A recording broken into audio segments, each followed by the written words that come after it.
चार बड़ी वजह हैं कि मामला अटका हुआ है। भारत अपना एग्रीकल्चर मार्केट अमेरिका के लिए खोलने को तैयार नहीं, क्योंकि ऐसा हुआ तो इससे भारत के किसानों को नुकसान हो सकता है। यानी नरेंद्र मोदी इस देश के किसानों के लिए ट्रंप से भिड़े बैठे हैं और राहुल गांधी कह रहे हैं डेड इकोनॉमी है।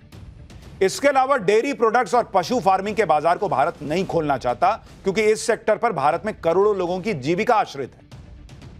यानी ऐसे जो छोटे उद्योग हैं उनके लिए नरेंद्र मोदी ट्रंप से, दुनिया के सबसे शक्तिशाली देश से भिड़ रहे हैं और राहुल गांधी कहते हैं डेड इकोनॉमी।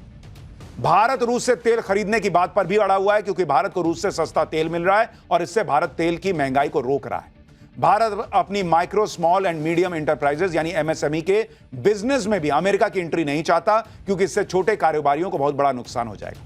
भारत यह भी चाहता है कि अमेरिका भारतीय उत्पादों पर अन्य एशियाई देशों की तुलना में कम टैरिफ लगाए, ताकि भारत को एडवांटेज मिले और भारतीय उत्पाद की ज्यादा खपत हो। यानी नरेंद्र मोदी इंडिया फर्स्ट की लड़ाई लड़ रहे हैं और राहुल गांधी उसमें साथ देने के बजाय डेड इकोनॉमी बता रहे हैं भारत की। यानी डील होगी तो ट्रंप की शर्तों पे नहीं होगी, नरेंद्र मोदी की शर्तों पर, भारत की शर्तों पर डील होगी। जहां तक टैरिफ लगाने की बात है तो ऐसा करके ट्रंप खुद ही अपने पैरों पर कुल्हाड़ी मार रहा है। ट्रंप खुद ही अमेरिका को बर्बाद कर देंगे और अमेरिका की इकोनॉमी को ही डेड बना देंगे, क्योंकि टैरिफ लगाने से अमेरिका में भारत जो सामान भेजता है वो महंगा हो जाएगा। इस सामान की बड़ी कीमत अमेरिका की जनता को ही चुकानी होगी। आप देखिए कि भारत अमेरिका को क्या क्या सामान बेचता है। 2024 के दौरान भारत से अमेरिका एक्सपोर्ट किए गए प्रोडक्ट्स की अगर लिस्ट देखें तो 70,947 करोड़ रुपए के फार्मास्यूटिकल प्रोडक्ट्स गए, 56,933 करोड़ रुपए के टेलीकॉम प्रोडक्ट्स गए, 46,422 करोड़ रुपए के जेम्स और ज्वेलरी यानी कीमती पत्थर गए, 35,036 करोड़ रुपए के पेट्रोलियम प्रोडक्ट गए, 24,525 करोड़ रुपए के ऑटो पार्ट्स, 28,028 करोड़ रुपए का सोना और मेटल की ज्वेलरी, 24,525 करोड़ रुपए के रेडीमेड गारमेंट, 24,525 करोड़ रुपए के लोहे और स्टील से बना सामान। अमेरिका में यह सारा सामान अब महंगा होने वाला है, तो वहां ऑलरेडी महंगाई ज्यादा है, इकोनॉमी धीमे धीमे घोंगे की स्पीड से रगड़ रगड़ के बढ़ रही है, और तुम अपनी पब्लिक पे डाल दोगे कि भारत से जो सस्ता सामान आता है उसको तुम महंगा खरीदो। पब्लिक आप ही को गाली देगी ट्रंप साहब। ट्रंप के टैरिफ लगाने से अमेरिका में रहने वाले लोग ही परेशान हो जाएंगे। अमेरिका में इलाज महंगा हो जाएगा, इलाज में देरी होगी। आप सुनिए, चैंबर ऑफ कॉमर्स से जुड़े chairman of medical tourism Dilip Kumar खुद बता रहे हैं कि अमेरिका को उल्टा पड़ जाएगा यह मामला। Especially the medical equipments, pharmaceuticals and disposables are mostly coming from the India, because whatever the market of America is dependent upon the Indian and China. If he's trying to impose, if it is 100 rupees cost is there, which is exporting to the US, it is costing 125 rupees, with which the cost of the treatment in America is increasing, the cost of the treatment procedure is also getting delayed, and the import of America is also charging more, with which what usually happens in his country people are affected rather than India, whereas India is not going to impact, because we are going to by route, we are going to export to the European countries, we can export to the African countries.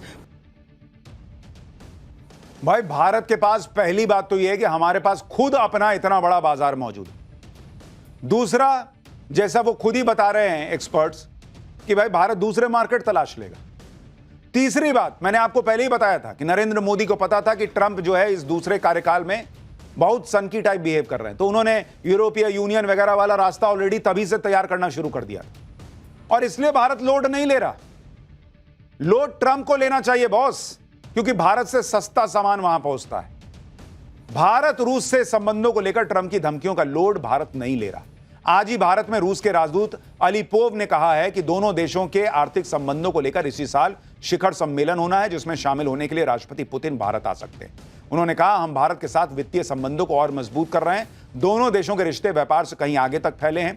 दोनों देश payment system और banking infra को आसान बना रहे हैं। इसका उद्देश्य वित्तीय लेन देन के लिए बाधा मुक्त वातावरण बनाना है। भारत न सिर्फ रूस से व्यापार बढ़ाने वाला है, बल्कि भारत रूस चीन मिलकर एक ऐसी तिकड़ी बनाने वाले हैं जो डोनाल्ड ट्रंप की भी हेकड़ी निकाल देगी। हम आपको पाठशाला में बता चुके हैं कि भारत रूस चीन की तिकड़ी डोनाल्ड ट्रंप को बहुत खटक रही है, बहुत डरा रही है। ट्रंप के टेंशन की एक बड़ी वजह यह भी है क्योंकि भारत रूस चीन एक हो गए तो उनकी ताकत के सामने कोई टिक नहीं पाएगा। दुनिया की 36% आबादी वाले इन तीनों देशों की जीडीपी को अगर जोड़ लिया जाए तो यह दुनिया की जीडीपी का 33% हो जाता है। वहीं रूस के पास प्राकृतिक गैस का सबसे बड़ा भंडार है और रूस में निकाले जाने योग्य तेल का दूसरा सबसे बड़ा भंडार। अभी भी रूस से तेल खरीदने में भारत पहले नंबर पर और चीन दूसरे नंबर पर है। अगर तीनों देश एक साथ आ गए तो फिर भारत और चीन को तेल आयात के लिए किसी दूसरे देश पर निर्भर ही नहीं रहना पड़ेगा। यानी ये तीनों देश साथ आ गए तो ये तीनों मिलकर ही एक झटके में अमेरिका की बादशाहत खत्म कर देंगे। इसलिए मैं कह रहा हूं कि ट्रंप अपने पैर पे कुल्हाड़ी मार रहे हैं। इसी वजह से ट्रंप की धमकियों को भारत कोई तवज्जो नहीं दे रहा। सिर्फ अमेरिका ही नहीं, दुनिया ही नहीं, बाकी देश भी हैं, और वो अगर मिल जाएंगे तो ट्रंप की कोई मनमानी नहीं चलेगी। नरेंद्र मोदी फिलहाल इसी पर लगे हुए हैं। प्रधानमंत्री मोदी ने यूएई के राष्ट्रपति मोहम्मद बिन जायद से फोन पर बातचीत की। इस दौरान दोनों नेताओं ने दोनों देशों के बीच चल रहे सहयोग को और मजबूत करने पर जोर दिया। रणनीतिक साझेदारी को मजबूत बनाने के लिए प्रतिबद्धता जताई। दोनों देशों के सहयोग से चल रही योजनाओं की प्रगति पर बात की। यानी लगातार नरेंद्र मोदी भारत के लिए अलग अलग रास्ते भी खोलते जा रहे हैं और यह बात क्लियर कर दिया है कि राहुल गांधी यहां कितने भी सवाल पूछें, कुछ भी बयान दें, मोदी लोड नहीं लेंगे। ट्रंप को जो करना है करें, भारत के हित से कॉम्प्रोमाइज नहीं होगा। जिसको जो बोलना है। कई लोग तो यह भी कह रहे हैं कि रॉकेट बनी इकोनॉमी अगर किसी को डेड इकोनॉमी दिख रही है तो उसका ब्रेन डेड है बॉस। पाठशाला में अब अगला चैप्टर। मालेगांव ब्लास्ट केस में प्रज्ञा ठाकुर, कर्नल पुरोहित समेत 7 आरोपी कैसे हुए बरी? कोर्ट में केस कैसे पलटा? कांग्रेस के भगवा आतंकवाद और हिंदू आतंकवाद के फर्जी नैरेटिव का पलीता कैसे लगा? आप देखकर शॉक्ड रह जाएंगे। अब यह चैप्टर खोलता हूं। एक दौर था जब इस देश में भगवा को आतंक से जोड़ने का प्रयास हुआ। ऐसी ऐसी कहानियां बनाई गई जिससे हिंदुओं को आतंकी साबित किया जाए, और यह सब इसलिए किया गया जिससे सियासी फायदा हो। हिंदू तो जातियों में बटा ही रहता है, मुसलमानों को खुश करके एक तरफा वोट ले लेंगे, तराजू जबरदस्ती बराबर कर देंगे कि नहीं हिंदू भी आतंकी हो सकता है। इसलिए जबरन भगवा आतंक की थ्योरी गढ़ी गई। लेकिन आज पूरे देश के सामने इसका सच सामने आ चुका है। डंके की चोट पर आज देश के हिंदू कह रहे हैं कि हिंदू आतंकवादी नहीं हो सकता। और क्यों हिंदू आतंकवादी नहीं हो सकता, यह बात आज 2008 के मालेगांव ब्लास्ट केस में आए फैसले से पता चला। आज जब एनआईए की स्पेशल कोर्ट ने मालेगांव ब्लास्ट पर फैसला सुनाया तो भगवा आतंकवाद वाली थ्योरी धुआं धुआं हो गई, क्योंकि कोर्ट ने इस मामले में साध्वी प्रज्ञा समेत सभी 7 आरोपियों को बरी कर दिया। और फैसला सुनाते हुए कोर्ट ने साफ कह दिया कि आतंकवाद का कोई धर्म नहीं होता। कोर्ट ने फैसले में आतंकवाद के धर्म का जिक्र क्यों किया और कैसे मालेगांव ब्लास्ट के 7 हिंदू आरोपियों को 17 साल के लंबे इंतजार के बाद इंसाफ मिला, इसकी पूरी डिटेल अब आपको बताऊंगा। लेकिन किस तरह से इस देश में हिंदुओं को आतंकवादी साबित करने का जबरदस्त प्रयास कांग्रेस और इकोसिस्टम ने किया, कैसे हंगामा हुआ इस फैसले के आने के बाद, उसकी एक झलक देखिए।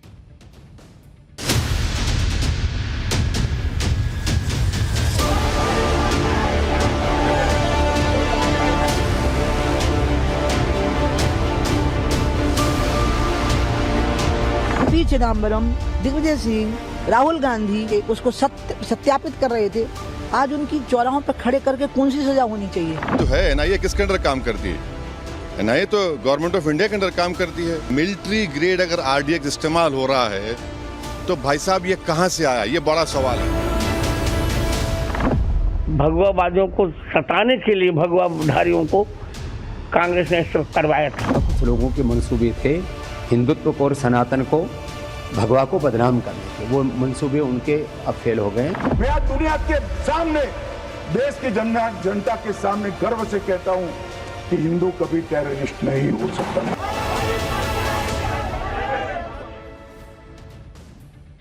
बरसों से हिंदुओं के खिलाफ जो साजिश रची जा रही, आज मुंबई में एनआईए के स्पेशल कोर्ट के फैसले ने उस साजिश को नाकाम कर दिया।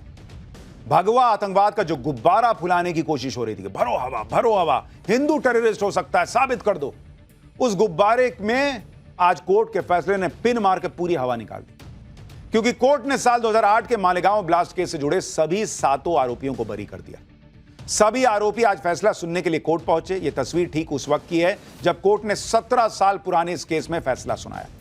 मालेगांव ब्लास्ट में आरोपी नंबर 1 बनाई गई Sadhvi Pragya Thakur, retired lieutenant general colonel पुरोहित,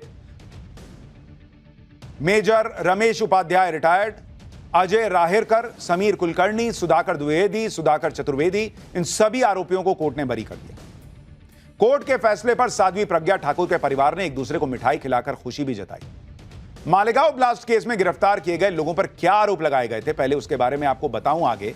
उससे पहले देखिए हिंदू आतंकवादी और भगवा आतंकवाद की थ्योरी कोर्ट में क्यों नहीं टिक पाई। लंबी सुनवाई के बाद आज एनआईए कोर्ट ने इस केस में फैसला सुनाया अपने फैसले में एनआईए कोर्ट के जज ए.के. लाहोटी ने कहा कि ब्लास्ट में साजिश का कोई एंगल साबित नहीं हुआ। जांच एजेंसी आरोप साबित ही नहीं कर पाई। धमाका हुआ, लेकिन यह साबित नहीं हुआ कि बम मोटरसाइकिल में ही रखा हुआ था। यह भी साबित नहीं हुआ कि मोटरसाइकिल साध्वी प्रज्ञा के नाम पर थी। जज ने यह भी कहा कि प्रज्ञा ठाकुर मालेगांव ब्लास्ट से 2 साल पहले ही साध्वी बन चुकी थी। आगे जज ने कहा कि यह साबित भी नहीं हुआ कि कर्नल पुरोहित ने ही बम बनाया था। उनके घर पर विस्फोटक रखे जाने के रिकॉर्ड में को लेकर कोई ठोस सबूत नहीं मिले। आगे जज ने कहा कि इस बात का कोई सबूत नहीं मिला कि साध्वी प्रज्ञा और कर्नल पुरोहित ने अपने संगठन अभिनव भारत के फंड का आतंकी गतिविधियों में इस्तेमाल किया। फैसला सुनाते हुए जज ने यह भी कहा कि दोषी साबित करने के लिए ठोस सबूत चाहिए। ऐसे में आरोपियों को संदेह का लाभ मिलना चाहिए। आज कोर्ट के फैसले ने यह साबित कर दिया कि जिन मालेगांव ब्लास्ट केस में जिन हिंदुओं को आरोपी बनाया गया था वो आतंकवादी नहीं थे।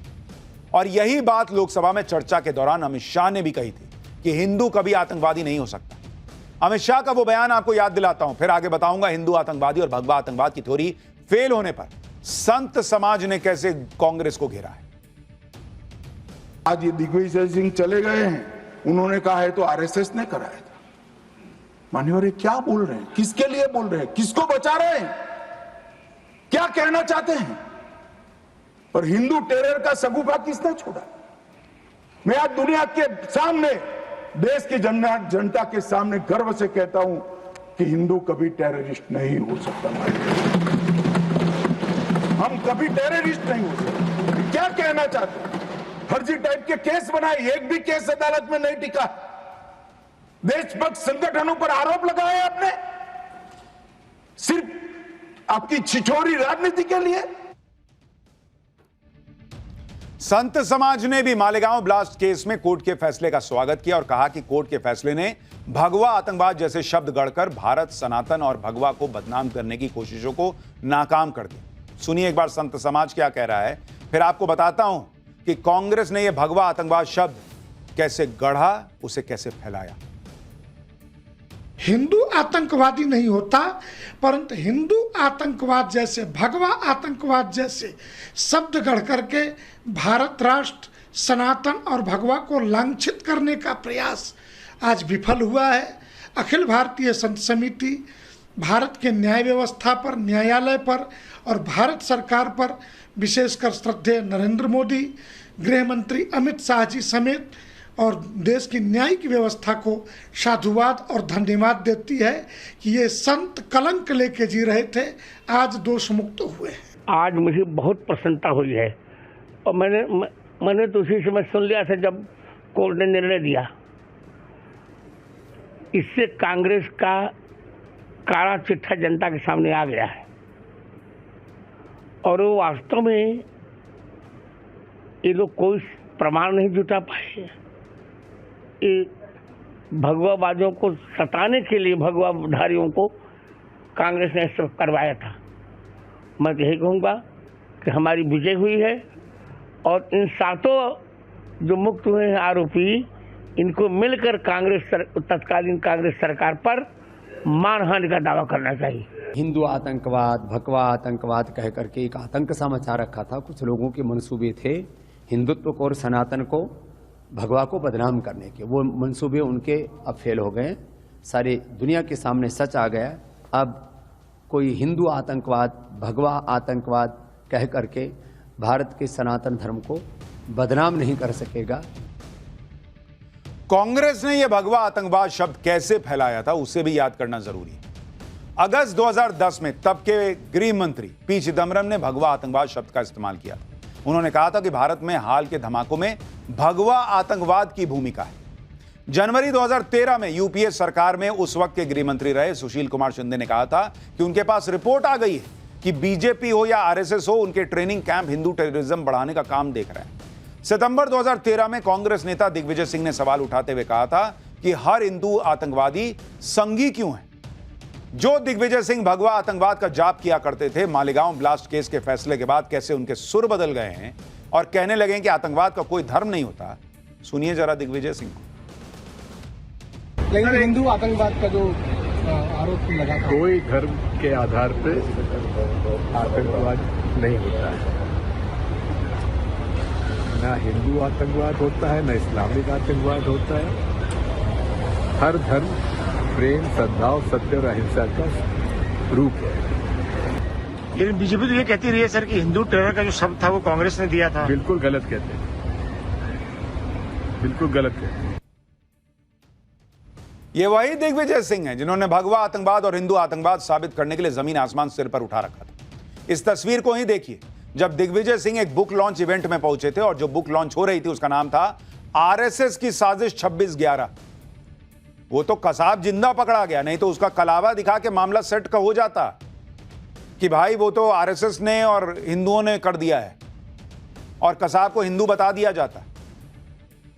कसाब जब पकड़ा गया तब सोचिए ये किताब छप गई, नहीं पकड़ाया होता, मर गया होता तो क्या ही होता इस देश में।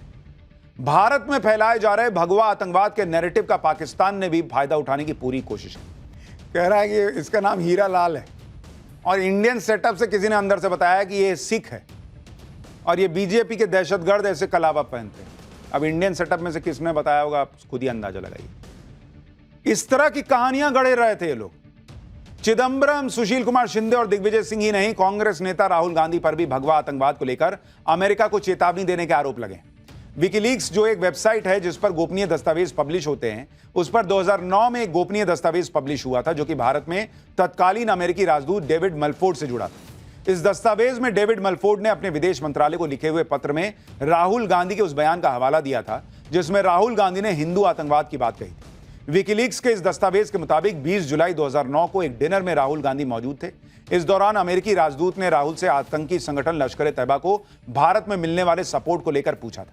इस पर उन्होंने कहा कि इसका भारत में थोड़ा बहुत सपोर्ट हो सकता है, लेकिन देश में हिंदू अतिवादियों से ज्यादा बड़ा संकट है। और जब आज कोर्ट का फैसला आया तो राहुल गांधी भगवा आतंकवाद से जुड़े सवाल पर सन्नाटे में चले गए। सुनिए जरा। सर मालेगांव पे आपको लगता है जॉब पे भी असर,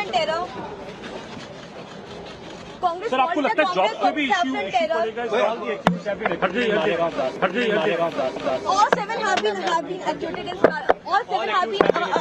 Look,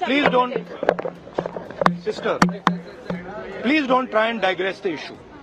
The main issue sitting in front of India today is that the government has destroyed our economic policy. ये जो बोले नरेंद्र मोदी को वो शब्द बोलना होगा। फरमाइशी गीतमाला चलती है। इनसे पत्रकार पूछ रहे हैं कि आज मालेगांव ब्लास्ट पे फैसला आया है, आपके जमाने में आरोप लगा था भगवा आतंकवाद का, बोलिए। तो कह रहे हैं आप लोग मुद्दा भटका रहे। अच्छा, ये लोग आज चुप हैं क्योंकि इन्हीं के दौर में भगवा आतंकवाद की थ्योरी को सही साबित करने के लिए पूरी ताकत झोंक दी गई थी और इसकी गवाही मालेगांव ब्लास्ट केस में आरोपी बनाए गए कर्नल पुरोहित ने खुद दी है। कर्नल पुरोहित ने दावा किया था कि उन्हें 29 अक्टूबर 2008 को गिरफ्तार कर लिया गया था, लेकिन एटीएस ने उनकी गिरफ्तारी को दिखाया ही नहीं। कर्नल पुरोहित के मुताबिक गिरफ्तारी के बाद उन्हें पूछताछ के बहाने खंडाला के एक अलग बंगले में ले जाया गया। कोर्ट में जमा किए गए लिखित बयान में कर्नल पुरोहित ने दावा किया था कि एटीएस के अधिकारियों ने उन्हें बम ब्लास्ट की जिम्मेदारी लेने के लिए इतना टॉर्चर किया कि उनका दाहिना घुटना टूट गया था। कर्नल पुरोहित ने यह भी दावा किया कि एटीएस के अधिकारी अवैध रूप से की गई पूछताछ में आरएसएस, विश्व हिंदू परिषद के सदस्यों और गोरखपुर के तब के सांसद योगी आदित्यनाथ का नाम लेने का दबाव डाल रहे थे। आगे कर्नल पुरोहित ने दावा किया कि सेना में उनके सीनियर अधिकारी ने धोखा देकर उनसे एटीएस को सौंप दिया और उनके साथ ऐसा सलूक किया गया जो किसी जानवर के साथ भी नहीं होता हो। इस तरह से जबरदस्ती जानवरों जैसा व्यवहार करके कबूलनामा लेने का प्रयास होता है, हिंदू आतंकवाद, भगवा आतंकवाद का नैरेटिव गढ़ने का प्रयास होता है। और आज कहा जाता है कि ना आप मुद्दे से मत भटकाइए, देश सब देख रहा है बॉस। खैर, पाठशाला में अगली क्लास जिसमें आपको बताता हूं कि पाकिस्तानी मुनीर का डबल संकट, चीन उधार छोड़ेगा नहीं, ट्रंप ने कह दिया अमेरिका तेल निकालेगा।